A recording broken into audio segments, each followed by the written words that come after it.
Aloha, everyone, and welcome to the Sonic Collective's review for our pick for February 2022, The Mirror Conspiracy by Thievery Corporation. This is Scott Coates, and it was my pick this month. And I chose this because soul was the genre for this cycle, and I realized this isn't quite soul, but I looked at things like Who is Jill Scott and Maxwell and an Al Green record, and I liked them, but I just found like they had too many slow songs that I didn't want to contend with. And I found myself listening to this album a couple times, and I thought, wow, this band and this album is interesting. And I guess it's not really a band. It's essentially two people, Eric Hilton and Rob Garza. They wrote, produced, recorded it, with Pam Bricker featured on vocals on quite a few of the tracks. So I'm joined as usual by Alan Dupuis, Scott Gregory, and Darren Scott, all in Calgary, Alberta. And let's just get right into what you all thought of this. I'm going to throw it to Scott Gregory. Yeah, it was an interesting choice. I had never heard of them before, so I did some digging, and on Wikipedia, they're listed as house, trip hop, chill out type stuff like that. And I could hear all those elements in the music, but when you blend them together, there is actually a real soulful vibe that comes out of a good number of these tracks, right? So I don't think you were completely off on this one.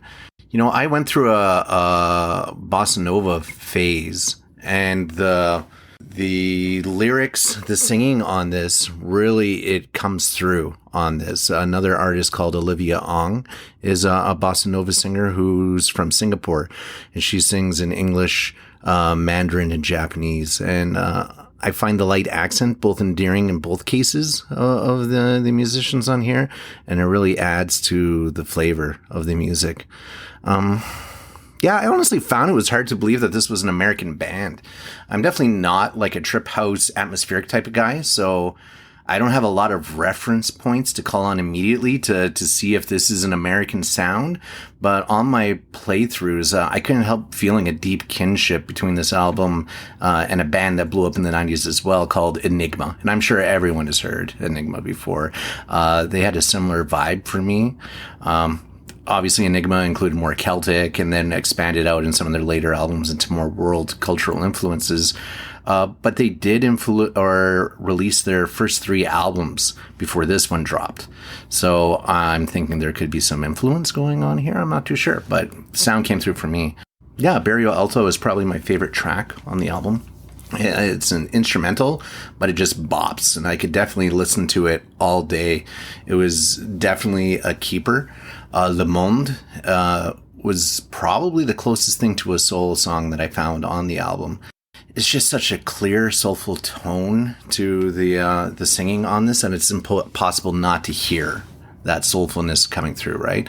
And she's obviously singing in fluent French, but I found later that she also has Iranian roots, and that comes through as well, too, in this album. Yeah, we often talk about replayability. And you can pick up Iranian? That's pretty good, man.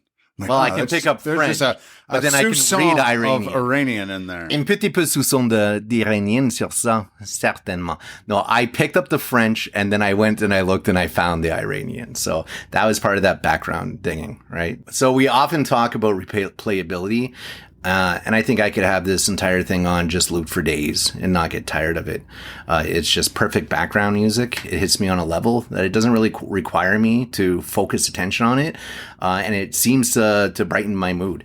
I was playing it during work. I was playing it when I was mad at the kid. It just seemed to be like the musical potion for everything.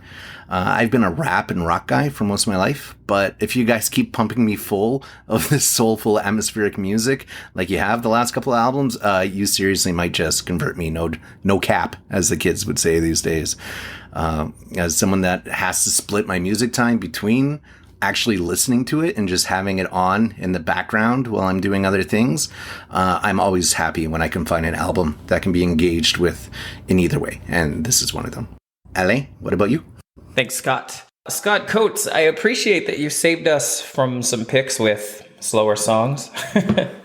You know how I dislike slower songs, but I don't know that I would consider The Mirror Conspiracy to be a soul album so much. I've never heard of the Thievery Corporation before, but when I posted that this was the album we were going to be reviewing on my Facebook page, I had a bunch of friends kind of hop on and comment about how much they like the album. And I think that set up my expectations to be higher than reality for me. Yeah, I'm not sure. I've never really been into trip hop or chill hop or electro jazz or, whatever, however you want to classify this album. And every track kind of it feels a bit different. It's got a different sort of vibe to it, which isn't a bad thing.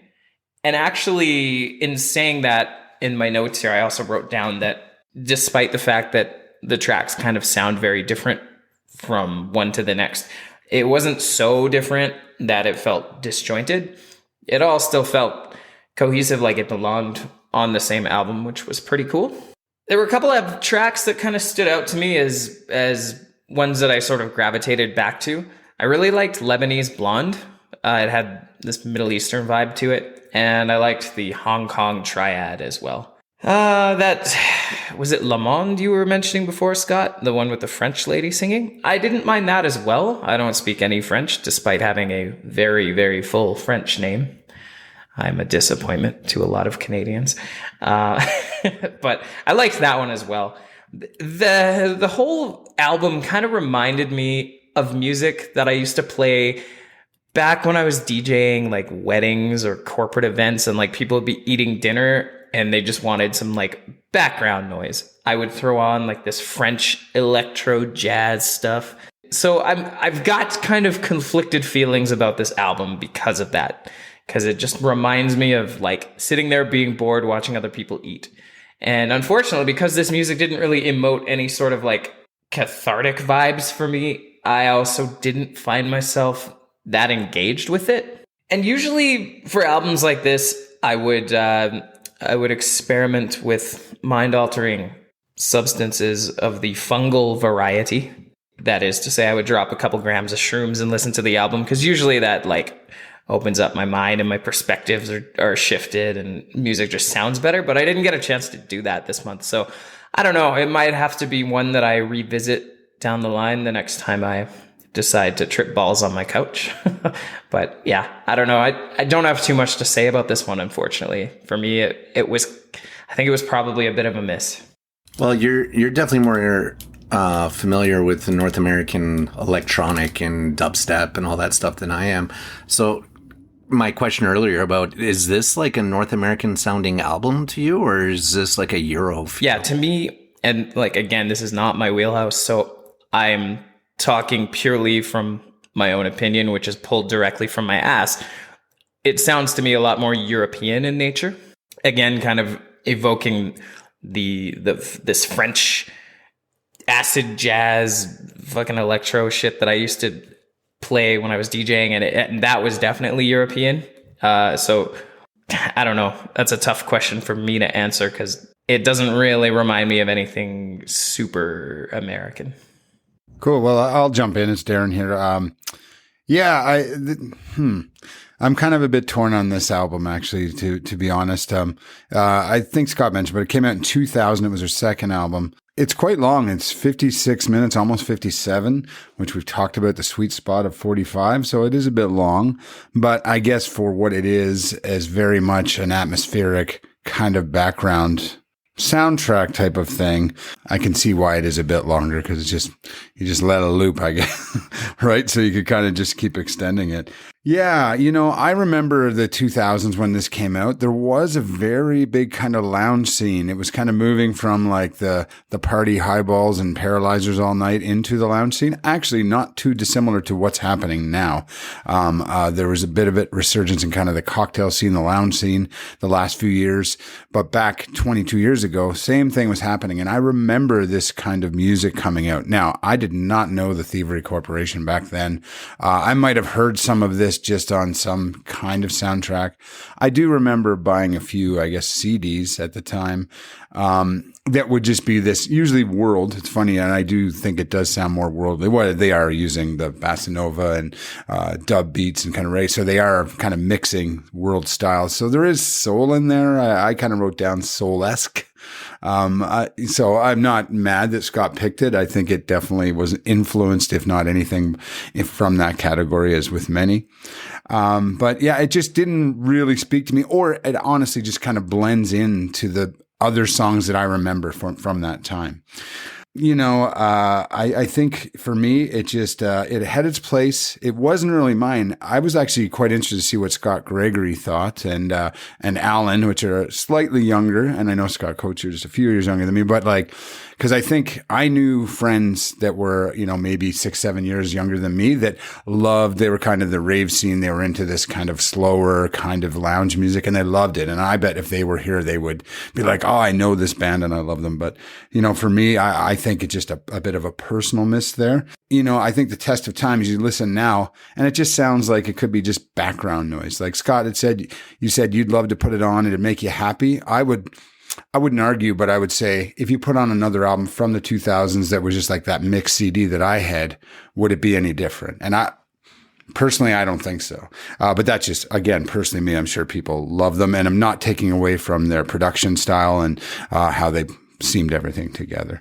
Anyway, I think I've said enough. Why don't we jump back to who picked it? Scott Coates. So what did you think of this, my friend? Yeah, thanks, Darren. And, I do realize I kind of blew the soul round we're doing here. And I just listened to a lot of other ones. And for some reason, I couldn't do slow tunes. And all the ones I was interested in were slow. But I do recommend everyone listens to the ones I recommended.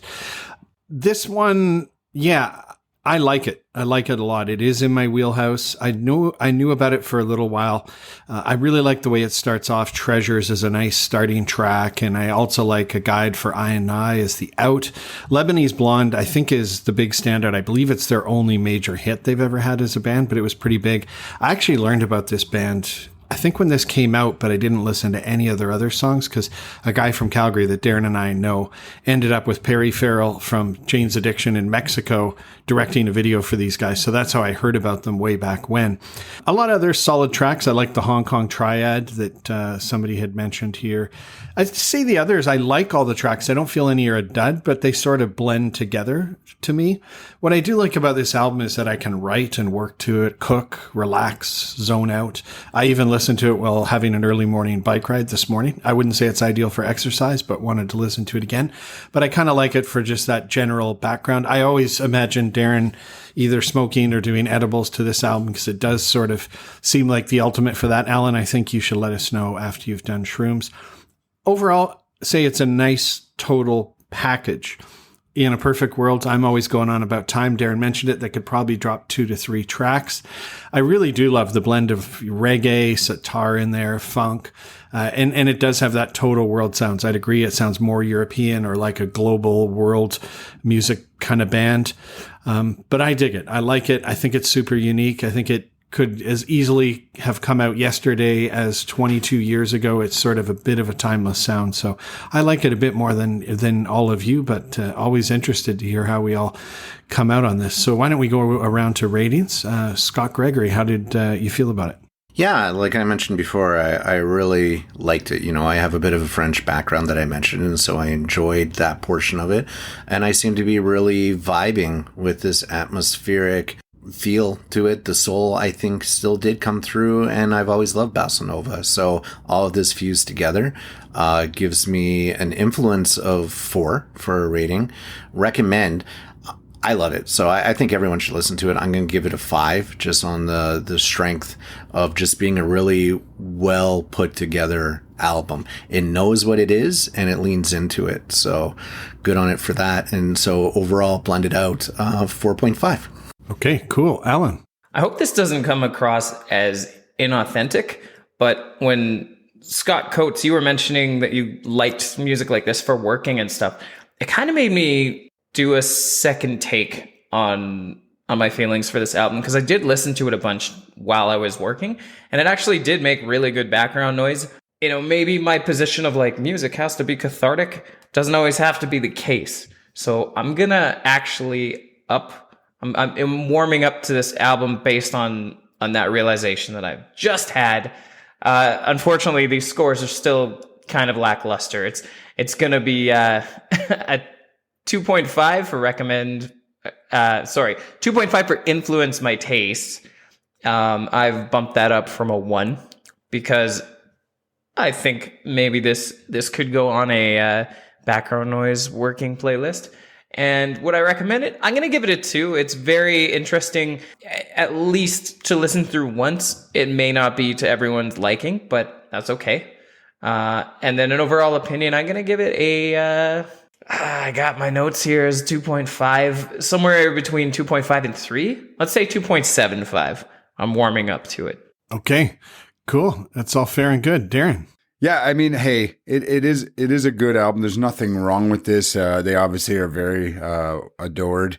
Again, I would just come back to, it almost reminds me of the era and being in the lounges in the 2000s, but it doesn't remind me of the artist.